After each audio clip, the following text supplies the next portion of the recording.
how do you get rid of a population of people that you don't want in your country anymore? And there's an absolutely crucial document. Chancellor Helmut Kohl, who became chancellor in 1982. Yeah. Dr. Khan, it's a pleasure to have you on our program. Thank you for taking the time for this conversation with me. So, Chancellor Olaf Scholz has lost a confidence vote. The German government has collapsed, and new elections may be held soon. In fact, very soon. We're not going to get into the current politics of Germany. We're not here for that purpose.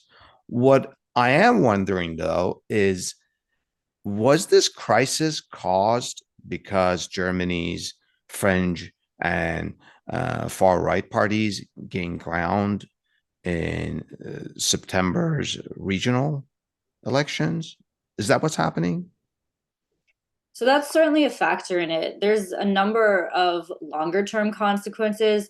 So, first, I'll say, of course, the AfD, Germany's far right party, is rising in Germany. In fact, on the national level, it's polling just under 20%. And as you just said, last Wow. September in the elections, in the state elections, they became the first largest party in one of the state parliaments and the second largest party in the other. So that trend on the state level is really important for analyzing the AfD's electoral prospects now on the national level. But I want to go back to the other underlying causes of this vote of confidence, or rather, this vote of no confidence, as it was. Yeah. So the current coalition in Germany, or the one that just broke up, was a really weak coalition from the beginning.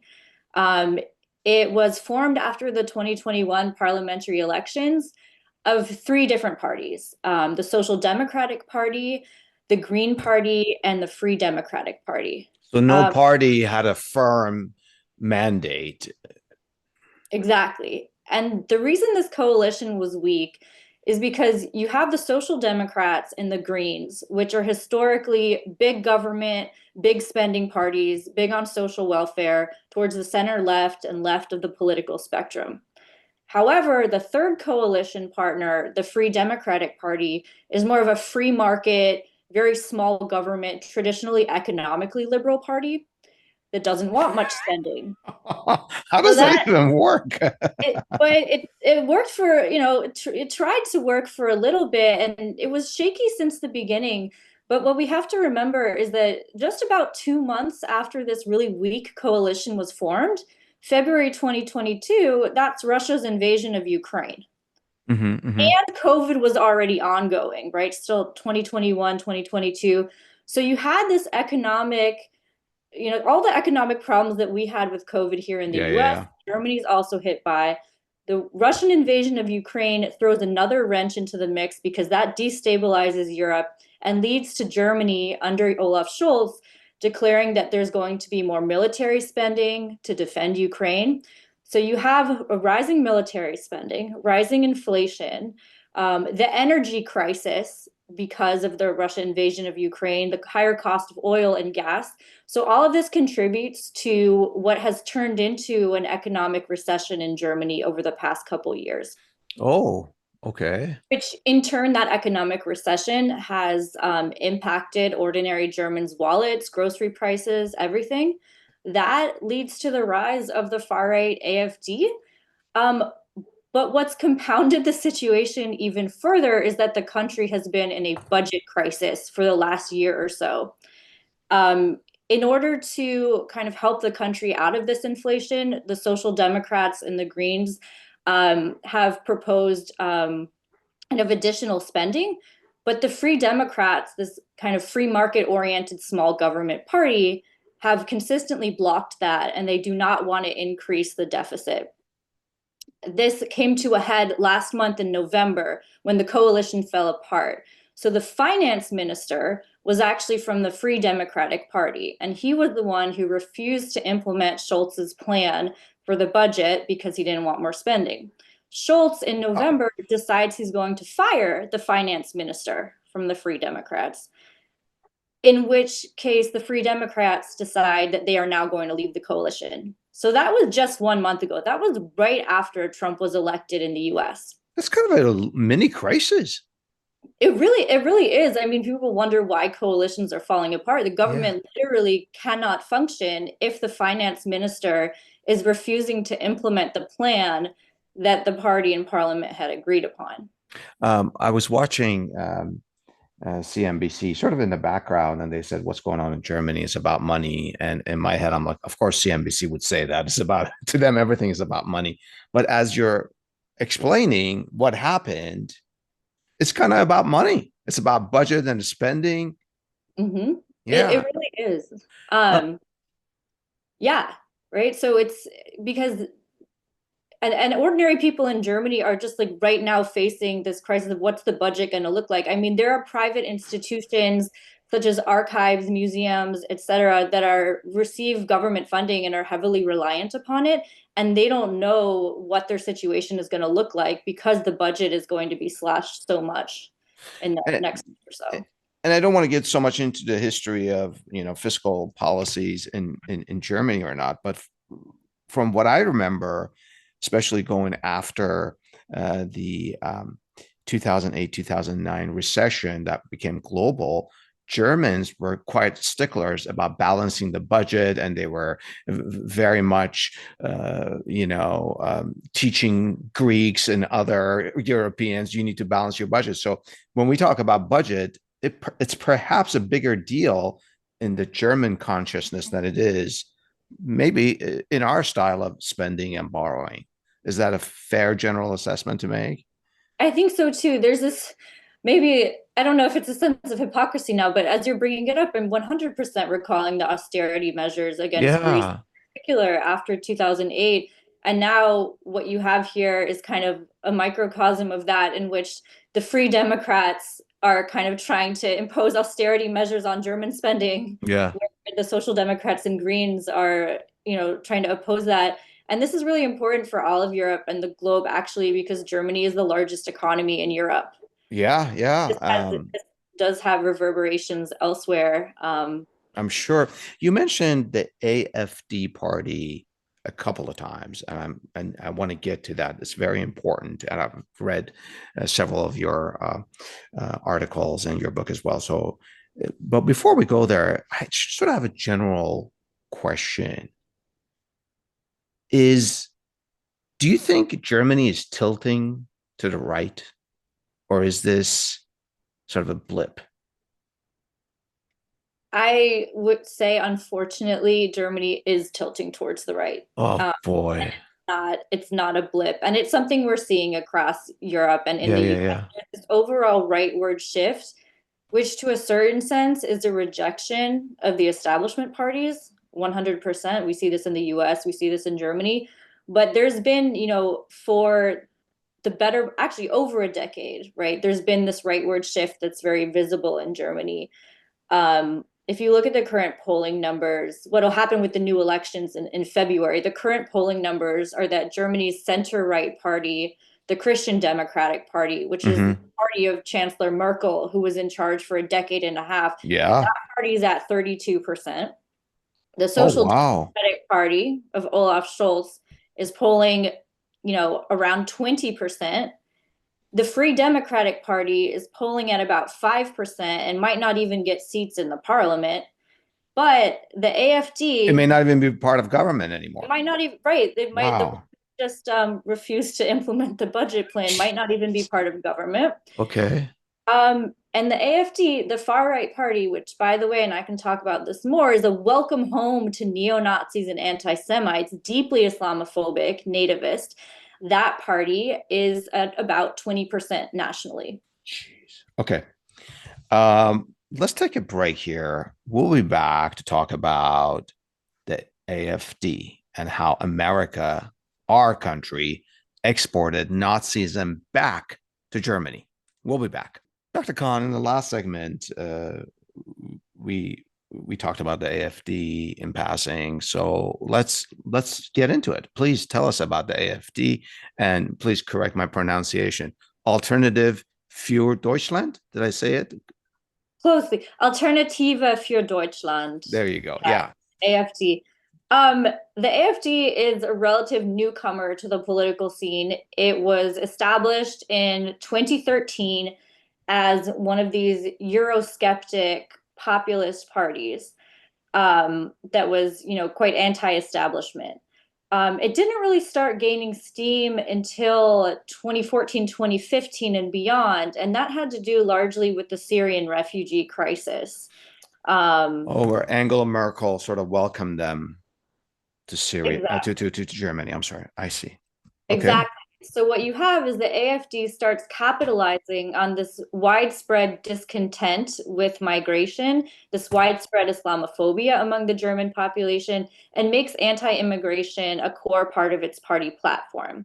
So in 2015, 2016, you see the party gaining steam, and then by 2017, in the national parliamentary election, the AfD has risen to 13% of the vote, which Oh, was, a really decent chunk of it already by 2017. Um, the party has turned even more towards um, kind of right-wing conspiracy theories, wait. especially. They're actually becoming part of government, but they're going more right. Well, so there's Oh, this weird tension within the AfD. So on the one hand, the AfD is unquestionably a place where Holocaust deniers, neo-Nazis, and anti-Semites feel quite comfortable, right? Also an wow. Islamophobic party. So there's this tension where it's like really, towards the far right, but it's increasingly trying to frame itself as more of a center-right party in order to court moderate voters But that how are can it do breaking that? off from the Christian Democrats, right? Yeah, they're kind of talking to two audiences at the same time, and they're consistently trying to make themselves more palatable to ordinary Germans who are just disaffected with the status quo. And a lot of ordinary Germans are willing to overlook the fact that the AfD has these extreme far right views, right? Because the AfD is promising more of an economic populist agenda, right? Its anti-immigrant sentiment is widespread among the German population, right? So at the same time, it's courting moderate voters while also appealing strongly to the far right. And it's this kind of balancing act between that. Did the AfD start out from areas that were formerly East Germany? Yeah, so the AfD has had most of its stronghold in the former East Germany.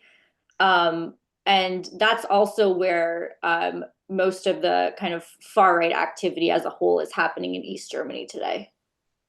Is East Germany still economically behind from the former West German areas? Is that still the case?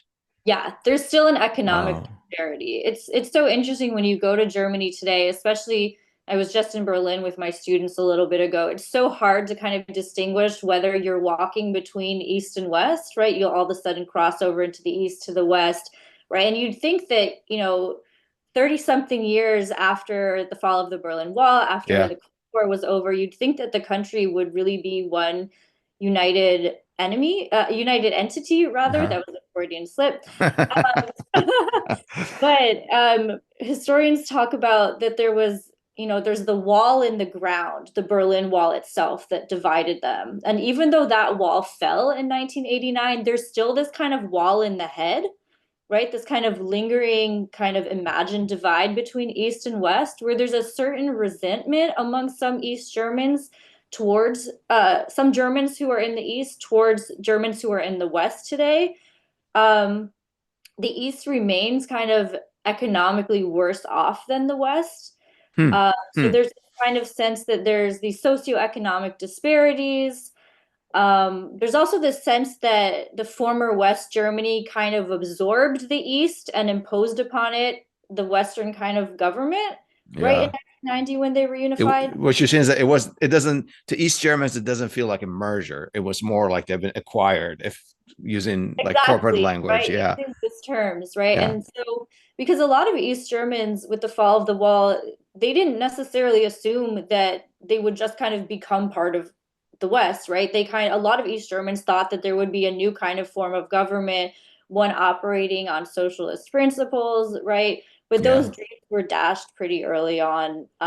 So again, it's not extremely pervasive, but there's still this sense of the West being the establishment, and that the East still hasn't kept up economically. Wasn't Chancellor Merkel from East Germany? Mhm. Huh. It's interesting. You would think they would sort of equalize the two areas.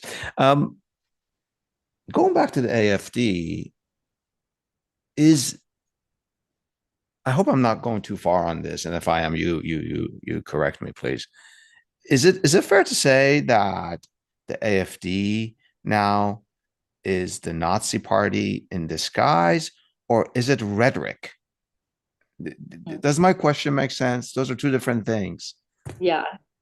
It's really hard to say. So, on the one hand, the AfD is legitimately being investigated as potentially being an unconstitutional organization, right? Even though they have 20% of the government. Exactly. So it's still allowed Wow. to be a political party, but it's also being under close investigation as potentially being unconstitutional. Yeah, yeah.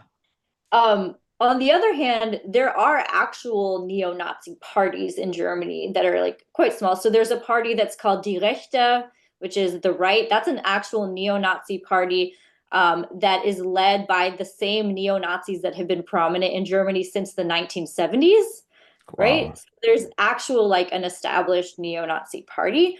Um, but I would not say that the AfD is a neo-Nazi party. What I've said or what I've written in the past is that the AfD is kind of a party that tiptoes around Nazism. And what I mean by here is it's this balancing act, right? So that there are like very known neo-Nazis and anti-Semites within its ranks. It's very prone to right-wing extremist rhetoric. There's a lot of conspiracy theorists who will vote for the AfD. But at the same time, as I said before, it is appealing to moderate voters. So it's trying really hard. I would never label it a neo-Nazi party, but it's definitely, I mean, its leadership have said openly Holocaust denialist rhetoric, right? Wow. It's just, yeah. Yeah. Within the AfD, or maybe associated with it, I'm going back to my notes and memory from reading your papers. There's also an organization called Pegida. Am I pronouncing that correctly? Pegida. Yeah. What is that? So Pegida is not an organization that's within the AfD. Uh-huh. It's kind of a parallel organization that Okay. has had strange intersections with the AfD. So Okay. Pegida stands for, the English translation is Patriotic Europeans Against the Islamicization of the Occident. So Wow. yeah, Okay.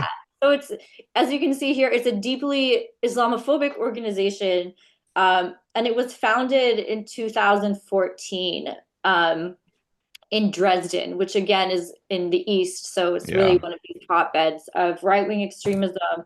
And so 2014, really the start of the refugee crisis. Pegida is founded, and it had a lot of overlapping support with the AfD. The AfD, again, in this kind of balancing act to distance itself from allegations of Nazism, has tried over the years to say, we're not part of Pegida, we don't want Pegida at our rallies, etc., right? But at the same time, like they do have an overlapping set of beliefs that are deeply Islamophobic. So is the Pegida a political party? No, it's not a party, it's just a separate organization. Okay, like some sort of social movement and organization. I see. Exactly. Um, there, I stutter here because I'm still in disbelief that this is a thing. By reading your papers, I came across JAfD. And I'll let you talk about it, but it just doesn't make sense to me. Could you tell us about JAfD, please? Yeah, so this is one of the like more strange. I always try to gravitate my research towards strange things that don't really make sense to me. Yeah, this didn't make sense to me. JAfD stands for Juden in der AfD, which is Jews in the AfD. And this is a sub-organization of the AfD that are, as it sounds like, Jews who support voting for the AfD. How does that make sense? These guys are denying the Holocaust. Right. So this it doesn't make much sense, but you really have to think about it. So this is a very, very small, it's hard to figure out like how many Germans are actually part of Jews in the AfD. It's probably like no more than a couple dozen people.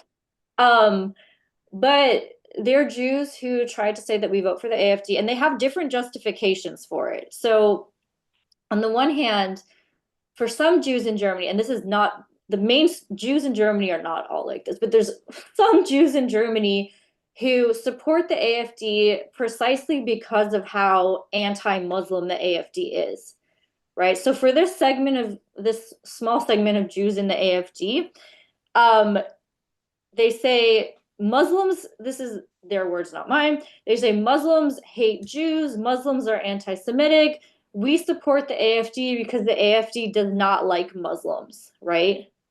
So there's Kind this of like the enemy of my enemy. yeah, exactly, exactly. The Yeah. enemy of my enemy is my friend, right?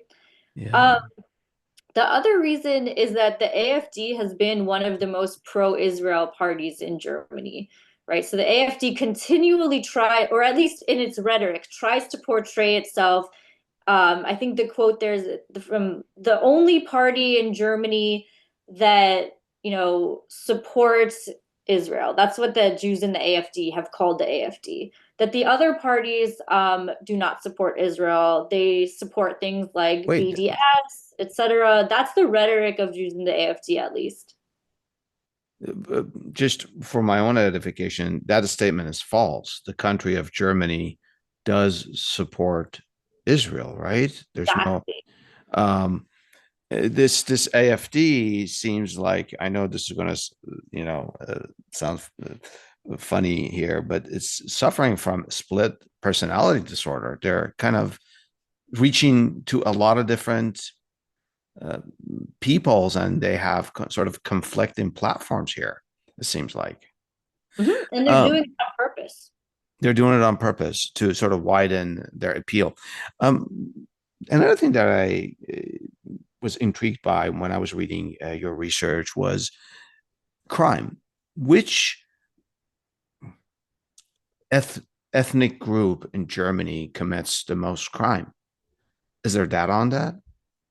Yeah, I mean, by far the most crimes are committed by ethnic Germans, that are like white ethnic Germans, not by migrants, right? But there's an overinflated perception that migrants and Muslim migrants in particular are responsible for crime or responsible for anti-Semitic incidents. When in Hence reality, my question. Yeah, we hear so much about that here. exactly, and when in reality, the people who are mostly responsible for anti-Semitic incidents is, white Germans who are right-wing extremists, right? But It's that just anti-Semitism, this is really at the core of the issue. Germans, and particularly the AfD, have often tried to um, blame anti-Semitism on Muslim migrants, right? So there's this process of deflecting anti-Semitism. There's a mhm. sense that they will kind of argue that, Germans are no longer anti-Semitic after the Holocaust, right? This is the argument of many Germans. We've atoned for the Holocaust.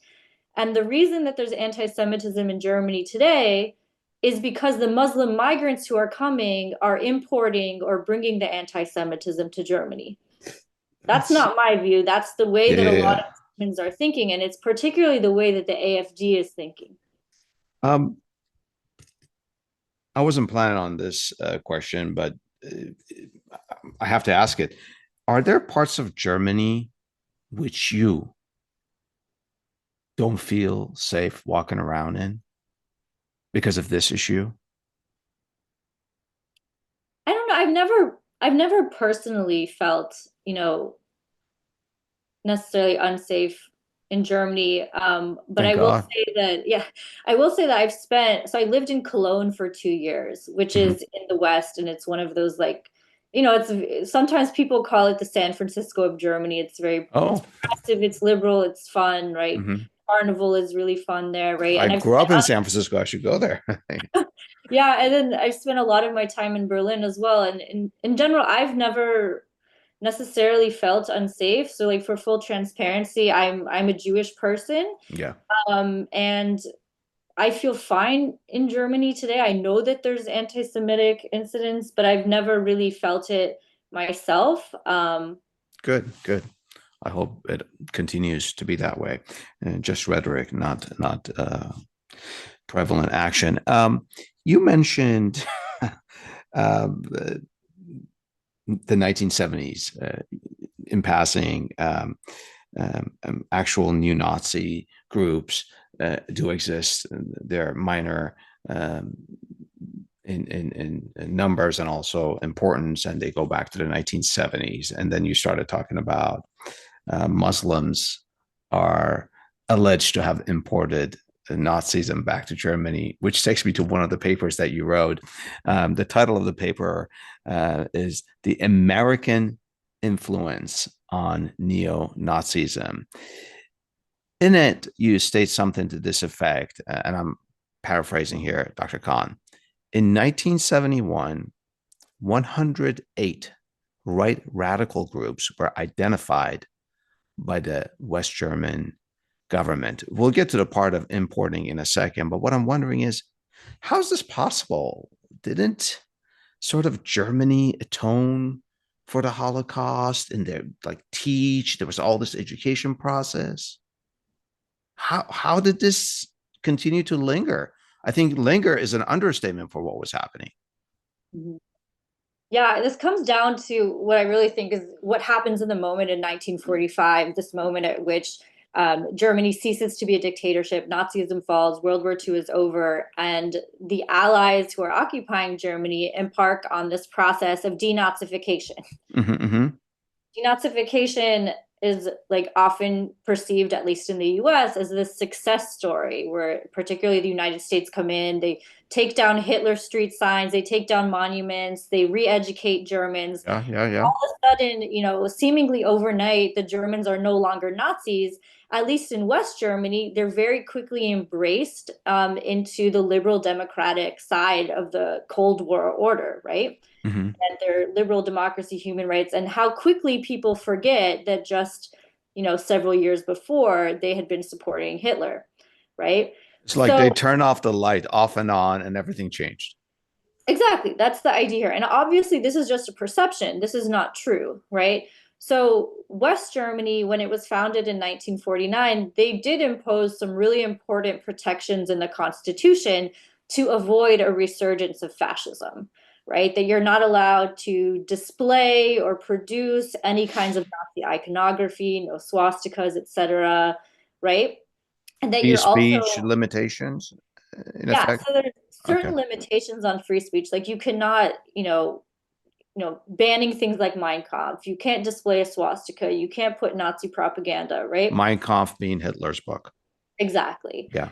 Um, so there's that kind of thing. But at the same time, that those kinds of censoring of Nazi symbolism are always kind of coming into conflict with ideas about freedom of speech in Germany, at least in West Germany, since the late 1940s when it was founded.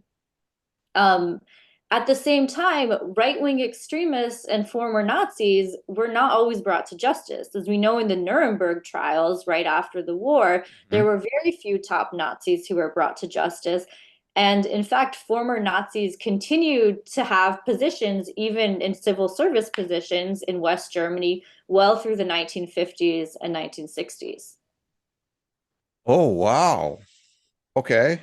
Suddenly, this doesn't seem like the thorough cleansing that we sort of think of in the US. I want to read another passage from your paper. Quote, the strengthening of Germany's neo-Nazi movements would have been unthinkable.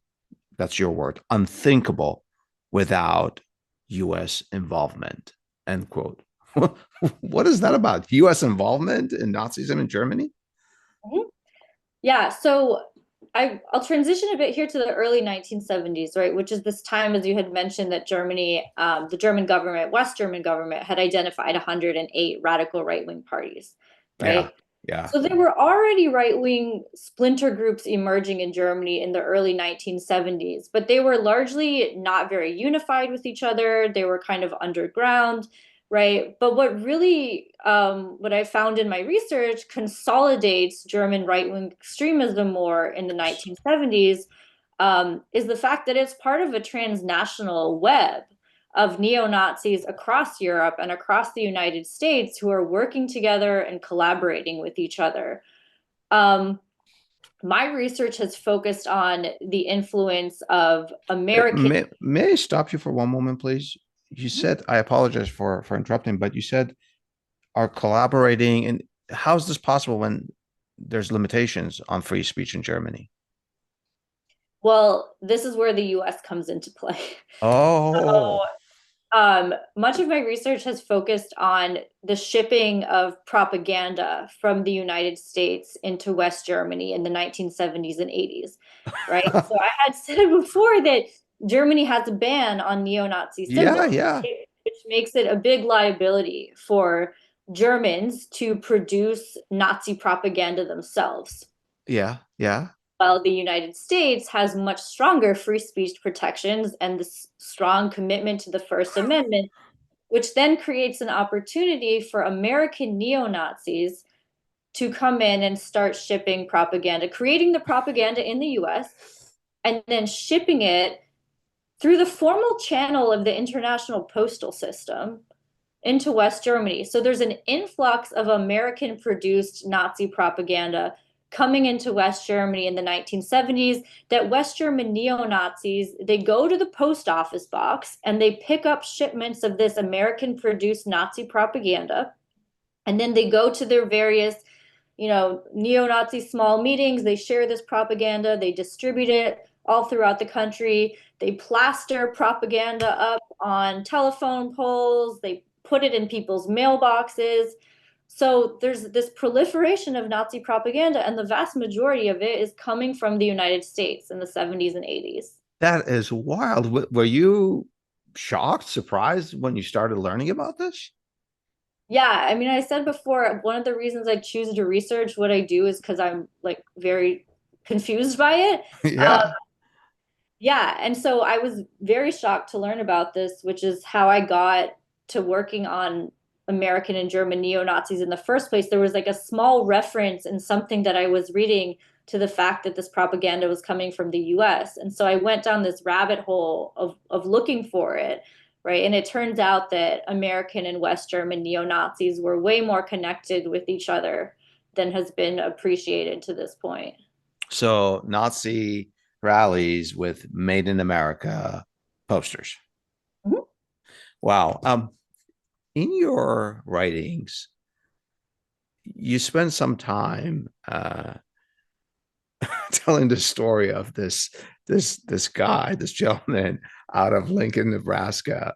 At first, I have to confess, I was about to just skip over it because it was just an example that I did. Then I realized how important this guy is to the whole story that you're telling. His name is Gary Lex Locke, and I guess he changed his name or adopted a German name, Gerhard. What is this story, and how does this relate to all of this? Yeah, so he actually himself and his organization, based in Lincoln, Nebraska, he becomes the main shipper of propaganda into West Germany. So there's all of this propaganda coming from the United States. A lot is coming from Canada, but this one particular man, Gerhard Lauck, and his organization based in Nebraska, they are really doing the vast majority of it.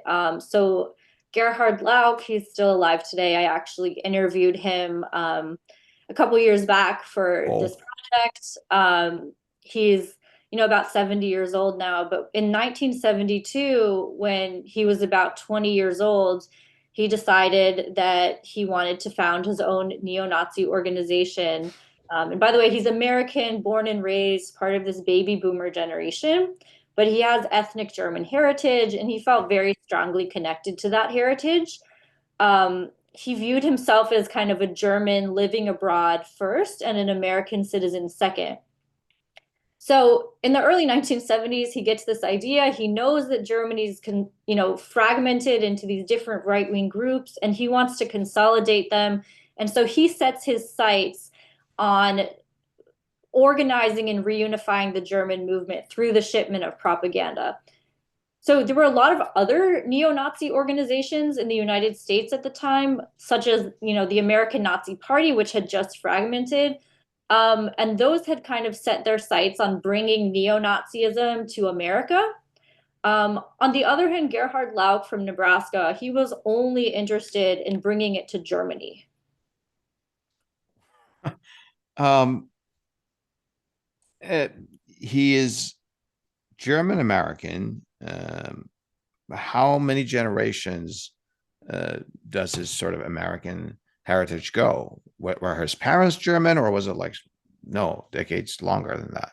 It was a matter of his grandparents, great grandparents. It was like kind of 19th century immigration to the Oh, United so he was American through and through. Yeah, American through and through. And it was actually he was very strategic Huh. because he knew that and West Germans appreciated him for this, is that it was his American citizenship that he could use as a loophole in order to bring all this propaganda to Germany. The FBI knew about him. I mean, I put in a FOIA request for all the FBI documents that they have on him. That's The Freedom of FBI Information Act. Exactly. Yeah. Mhm. The FBI was going to his home already in the 1970s, checking in on him, checking in the local post offices. But consistently, the FBI was determining that he was not a threat to US security. And that really bothered the West German government because West Germany, meanwhile, is trying to stem the tide of all this propaganda coming from Nebraska, constantly asking the US government for help in policing the propaganda. And the US government really didn't care about it because, he had freedom of speech in the US, and it's not really bothering the US government if this man is producing Nazi propaganda and sending it to West Germany. Um, and in West Germany, he kind of rose to prominence within this circle, right? Mhm.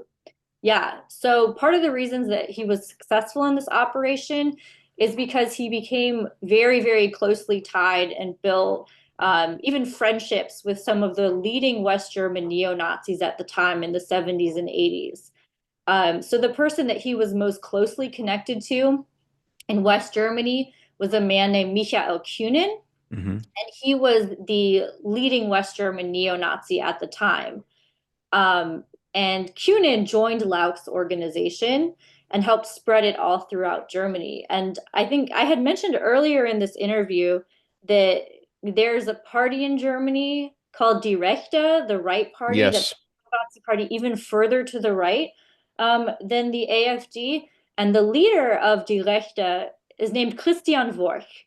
And Christian Worch was one of the closest people connected to this American neo-Nazi in Nebraska as well, right? So there's like the extreme neo-Nazis in Germany today are still the outgrowth of people who were connected to this whole apparatus of shipping American propaganda to Germany. What was it like to interview him, Lauk? It Just a was couple of years ago, right? Yeah, so this was I think this was 2 years ago, and he had actually reached out to me. I had been planning on interviewing him for quite a long time, but I hadn't reached out yet. But I had given a lecture at College of Charleston, and that lecture was put on YouTube with my consent. Yeah. And Lauk found the lecture, and he decided to email me saying that he had watched my lecture and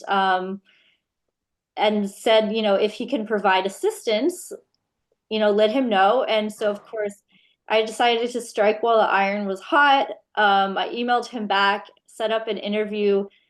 We actually spoke for almost 4 hours on Zoom. Um, and he was very cooperative. He was very helpful.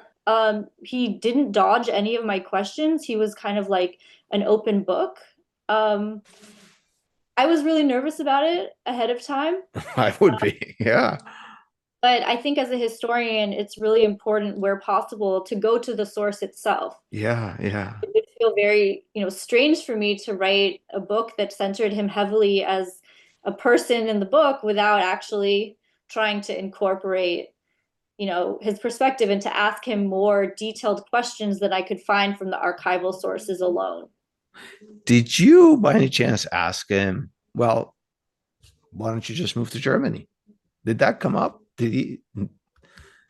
I never actually asked him that, but it would have made sense for him not to move to Germany because he was like a wanted person by the German government. Oh, I So see. he had been deported already once for shipping propaganda, and the police had apprehended him at a train station carrying 20,000 swastika stickers in his suitcase.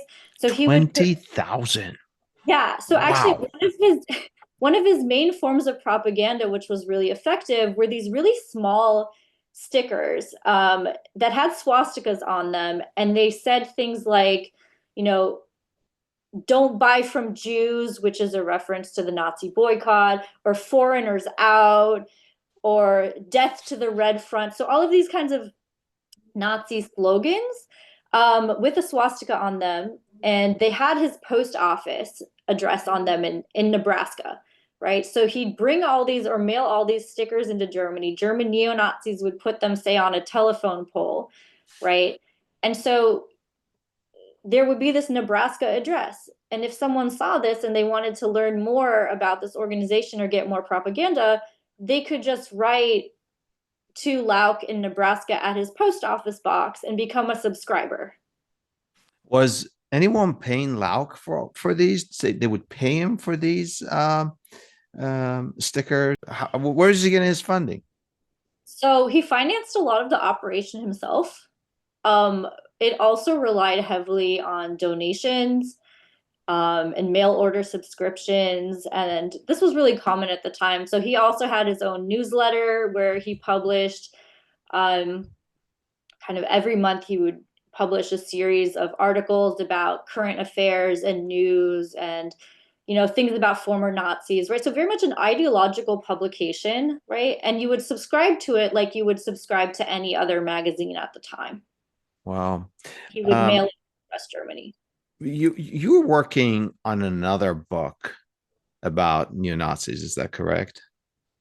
Yeah, so I'm working on my second book is about this whole thing, neo-Nazis in Germany and the US and their entangled connections. When do you expect that to be published? It's a hard question to ask an academic because the next book is published when they start working on it.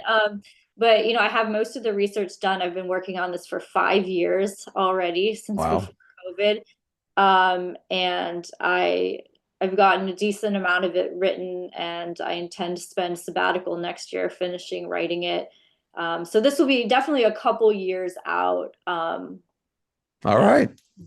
Let's take a break here. In the next segment, Dr. Khan and I will talk about her fascinating book that is superbly researched. I really enjoyed reading it. It is titled Foreign into Homelands. We'll be right back.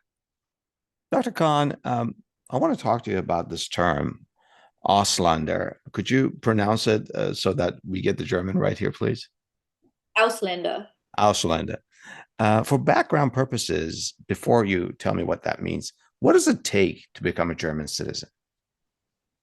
So historically, German citizenship for, over 100 years was defined only by blood, right? That you had to be German by blood, German parentage in order to become a German citizen.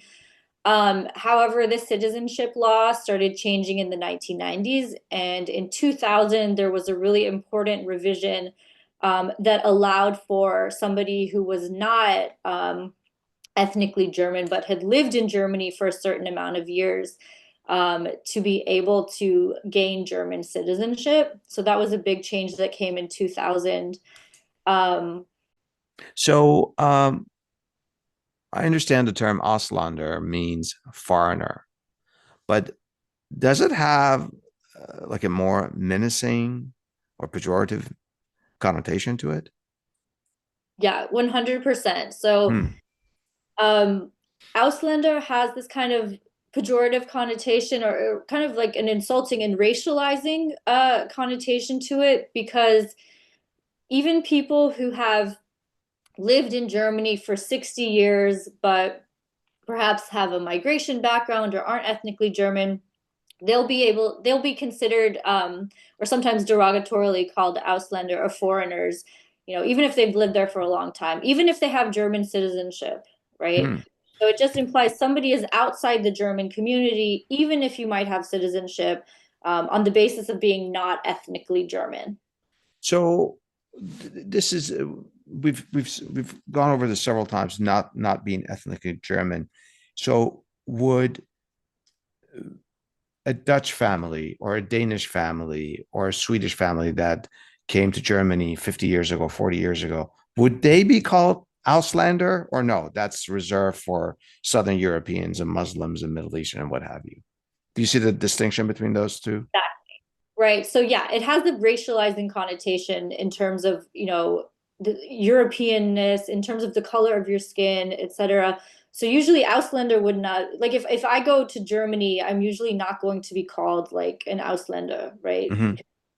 I'm white. I'd be considered kind of an American who's living in Germany, right? Or someone from the Netherlands, maybe a Dutch person who's living in Germany.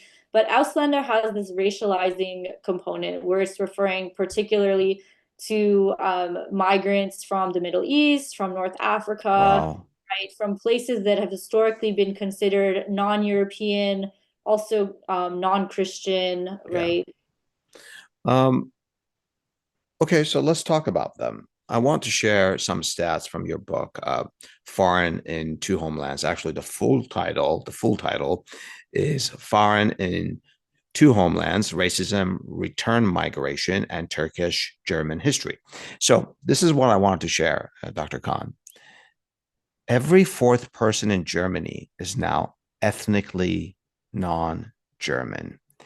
There are 23.8 million migrants in Germany, 3 million of which are Turks. Did I get the data right? Yeah. So, and then I did a little bit of a cursory research myself. Germany's population in 2023 was 84.7 million. So the 23.8 million that are who are ethnically non-German is about 28% of Germany's population now, which is a huge number. By comparison, in 2023, 14.3% of US population was foreign born. I get it. I appreciate that being foreign born and not being ethnically German are different. They're not equivalents. But still, I think the point is clear that Germany has a huge foreign immigrant population. So, given all of this, the huge migrant population, are you at all surprised that AfD and other far right parties are gaining ground?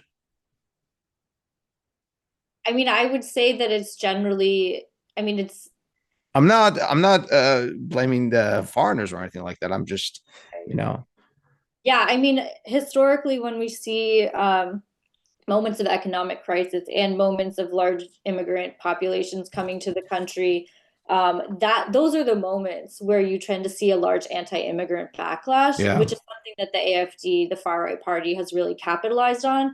So in terms of what like generally we would understand about where migration and economics fits together, it makes sense that a party like the AfD would be able to gain power. yeah, yeah. I mentioned your book, so let's talk about your book, Foreign into Homelands. This is a point that I kept on wondering about, and you do provide some explanation. And it's this: German authorities made a point of uh, calling Turkish workers, the migrants that they had invited, as guests.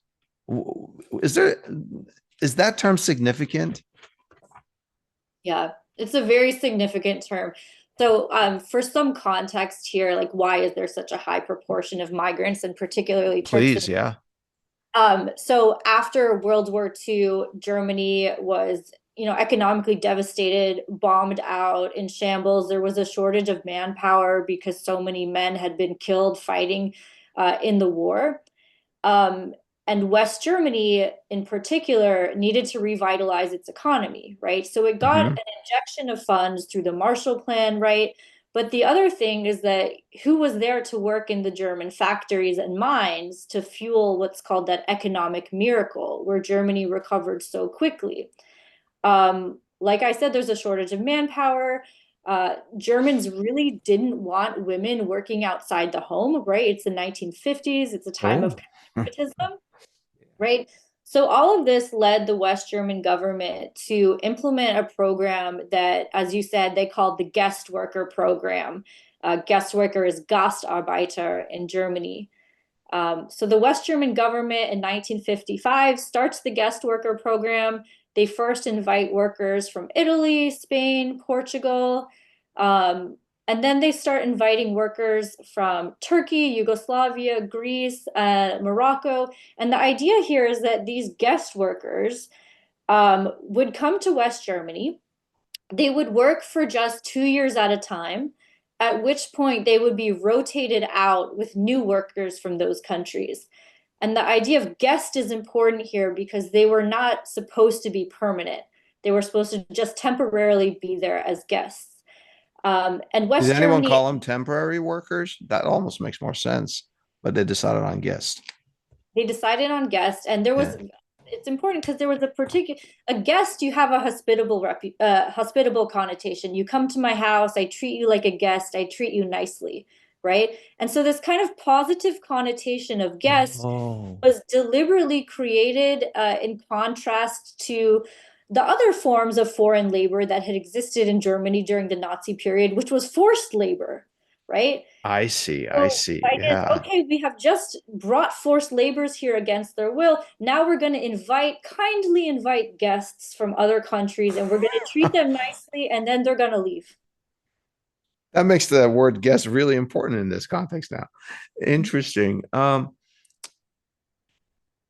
Another point that I thought it was really interesting, and this is my own assessment, is assimilation of Turkish guest workers into German culture. I shouldn't say assimilation of Turkish guest workers. There are now families that have lived there for 60, 70 years now, however long it's been. Um, I've always wondered this, even before preparing for my conversation with you. Is this lack of assimilation or insufficient assimilation sort of like a chicken and egg thing? They don't assimilate, but maybe the German government is not letting them assimilate. Exactly. So, and this goes back to the word guest. So, because the workers were only supposed to stay for a short period of time, the German government, West German government, really never did anything to kind of integrate them into society, right? So, at least for Turkish workers who came, who by the 1960s and 70s were the largest minority, Mhm. uh, there was a sense, we should teach them German when they're on the job because they need to be able to communicate with their managers in factories and mines. But beyond that, there was really no effort to integrate anyone in the first place. So by the late 1970s, when Turkish workers decide most of them that they're going to stay in Germany and bring their families, the West German government really didn't do anything. And so West Germans started to blame Turks for not integrating. And this Turks are a particularly important group, not only because they were the largest ethnic minority and still are, but also because 99% were Muslim, Yeah. right? And so this leads to this Muslim Christian cultural clash, as well as the sense that the Turks who were coming were, quote, backwards, right? So the vast Oh, majority of Turks who were coming to Germany as guest workers and their families came from the rural parts of Turkey, from Anatolia, not from Istanbul, right? And so there's a so sense not a metropolitan area, more like villages and yeah. exactly, right? And this is 1970s. There's like a lot of these villages, they don't have electricity yet, they don't have running water. So there becomes these tropes already by the 70s and especially the 80s about Turks are, in a lot of West Germans' opinion, that they're Muslim, they're uneducated, they're illiterate, they're backwards. Another really important one was the perception that Muslim men were patriarchal and abusive of women. This is kind of embodied in the figure of the woman with the headscarf. Yeah. And Germans set these stereotypes about Turks and about Muslims in contrast to the way that West Germans thought about themselves, which was we're liberal, we're democratic, we're modern, free. This is also the rise of the feminist movement in the 1970s, right? That we support women's rights and look how Muslim men are treating Muslim women, right? So all of these kind of binary stereotypes emerged in the 70s and 80s that lead to a lot of a big sense that Turks can never assimilate, they can never become German or hold German values, and therefore that they should go home. Wow. Um, Speaking of going home, there's this line in your book. It goes something like this: foreigner in Germany, Almanchi in Turkey. What is that about? Yeah, so there's this word Almanca, which is like absolutely crucial to the research for my book. It's like the key word of my book. And yes, there's a phrase, foreigner in Germany, Almanca in Turkey. Almanca, as I translate it, is Germanized Turk. The word Almanca is a very derogatory colloquial word in Turkish. Um, Alman is like German, Almania is Germany, Yeah. and it's the sense that people in the home country in Turkey, they look at the migrants who went to Germany and they say that person is no longer fully Turkish. They've Germanized. These are kind of like Turks who are, they're not real Turks anymore, right? This is this sense, this derogatory sense that people in the home country have. So, with the title of my book, Foreign into Homeland, it refers to the fact that when they're in Germany, Germans are treating the migrants as foreigners, but also when they go back to Turkey, they're treated as Germanized and also kind of foreign in Turkey, that they're in this kind of in between state. So they don't fit in their original home country either. And I'm gathering that a couple of points that I deduced as I was reading your book. Some of them are actually were born in Germany. These are teenagers, 20-year-olds that are coming back to Türkiye. And for them, Türkiye is kind of like going to Thailand. I mean, that's a bit of an exaggeration because they have Turkish, but they literally are foreigners in Türkiye. And the second thing is, just to follow up on what you were talking about, Turkish people coming from villages and the scarf and all of that. Even as I was glancing through some of the images in your book, many of the Turkish women were not practicing Muslims, didn't cover, right? Yeah, Did exactly. was that a big point, or no? That they were just sort of lumped together with all the other Turks. Yeah, so we have to remember that the Turkish population who came to Germany is not a homogenous population in reality. Yeah, There's also, yeah. people who are Kurds, who are Alevis, right? There's some people who are Christian who came. There's women who wore headscarves and were from the villages, but there's also women from the cities, right? One of the main women I interviewed had been a teacher in a city before she decided to come to Germany to work, right? So there's all of these different kinds of Turks who are coming to Germany, but at least in the German rhetoric, in the German discourse around them, they homogenize them all together. Yeah. Um, um, as we were talking about Almanji, I wanted to make sure that I asked this question before we end our conversation. At some point in the 1980s, there's an exodus of Turkish guest workers, migrants back to Türkiye. When is this? What happens? What's the background to this? Yeah, this is also important, crucial to my book. So, as I had mentioned before, by the late 1970s, early 1980s, this is the height of anti-Turkish racism in Germany up till that point. Um, so by the 1980s, many Germans are, ordinary Germans, but also neo-Nazis. They're calling for Turks to get out of the country and go home, right? And this leads, of course, to, important I'm sorry, conversations. is this discourse published like in regular radio stations and TV channels, or is it still on the fringes? You're shaking your head.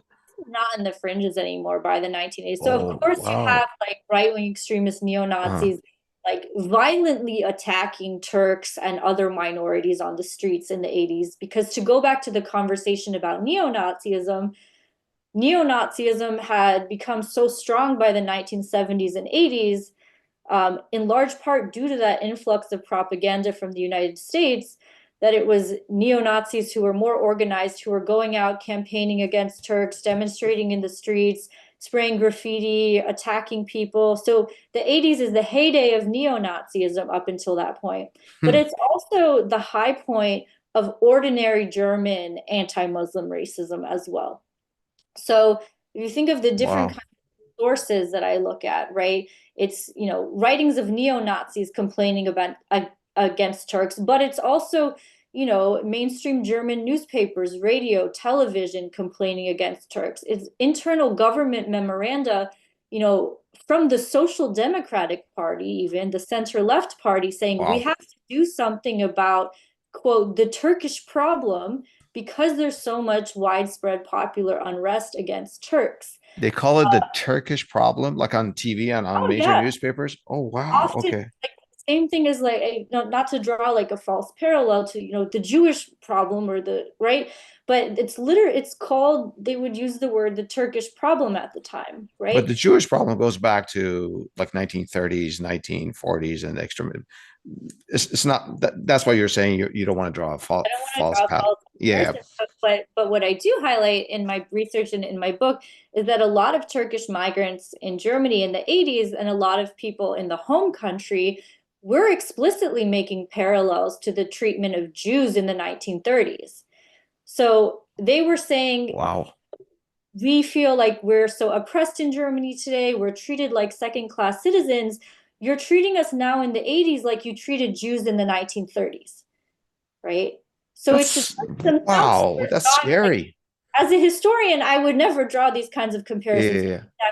But if you look at the rhetoric of the time, Turks were saying, hey, you guys are no better than the Nazis. You're treating us like you treated the Jews. Wow. What happens then? So we're in the 90s. What happens? Do you have a mass exodus?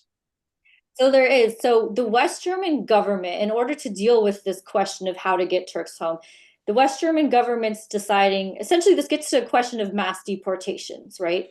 Right. How in the West German government's view, it's the year 1983, how do you get rid of a population of people that you don't want in your country anymore? And there's an absolutely crucial document. Chancellor Helmut Kohl, who became chancellor in 1982, Yeah. he has a meeting with Margaret Thatcher, the British Prime Minister. And they're talking about how to deal with immigrants in both of their countries because Britain had a large immigrant Oh, population at the time. And Helmut Kohl says, I want to reduce the number of Turks by half, by 50%. How do, I want to get rid of half of the Turks in the country. And Chancellor Kohl was, from the, you know, Christian Democratic Party, centrist party, and he's even saying, I need to get rid of half of the Turks in the country because they can't assimilate. wow. So West German policymakers and Kohl's regime are trying to figure out what to do. You can't just mass deport people who came here legally as guest workers. Yeah. You can't just do mass deportations, right? So they devise a law that was a really, really controversial law that I write a lot about in my book in 1983. It's the law for the promotion of the voluntary return of foreigners. And I just call this the remigration law because it's kind of easier to understand that Yeah. way. And with this law, the West German government decided that they were going to offer guest workers what they called a remigration premium or remigration assistance of 10,500 Deutschmarks to leave the country with their entire family. So essentially, their solution, instead of doing mass deportations, is to pay people to leave, to financially incentivize them to leave the country. What year was this? 1983 1983. First of all, 10,500 Deutschmarks. That's not that much. is really not that much. Yeah, Yeah. it's a couple months. It's a couple months' wages. It's really not all that much. But it was a pretty, it functioned as a kind of strong financial incentive for a lot of people. So there were a lot of Turks who had wanted to leave for a long time. They just wanted to go back to their home country, but they hadn't really made the decision yet. But this money helped push them over the edge, Yeah, right? So yeah. well, now's a good time for me to go back. What also was an important factor was that a lot of companies in the early 1980s wanted to get rid of Turkish workers as well, because there's also economic crisis in the early 1980s. So companies would often add severance packages to that. The company would say, okay, you can take the government's premium of 10,500 Deutschmarks. We're going to give you an extra, 5,000, maybe 10,000 Deutschmarks. You leave our company, and you can go home, right? I see. Um, To reduce staff, to reduce payroll. So did Helmut Kohl achieve his quota of reducing Turkish population of Germany to half? no, not half of the Turkish population left. However, there's a pretty decent amount that left, 15%. So That's 15%. still a big chunk. It's a big chunk of them, and Yeah. it amounts to some 250,000 men, women, and children left the country in the year 1984 by itself. And this is what I call the mass exodus. This was by far the largest amount of Turks who came back to their home country in German history, one of the largest mass remigrations in the history of modern Europe. Um, so it was a very sizable amount. This must have been a little bit disruptive to the country, Turkey themselves. How, where did these people go? Where did they start working, and all of that? That could be conversation for another podcast, Dr. Mhm. Khan. Dr. Khan, thank you so much for educating me and our audience. And to our audience, if you know of any history that could provide more perspective from the past on this subject, please share it with us and tell us what's your perspective. Thank you so very much. Thank you.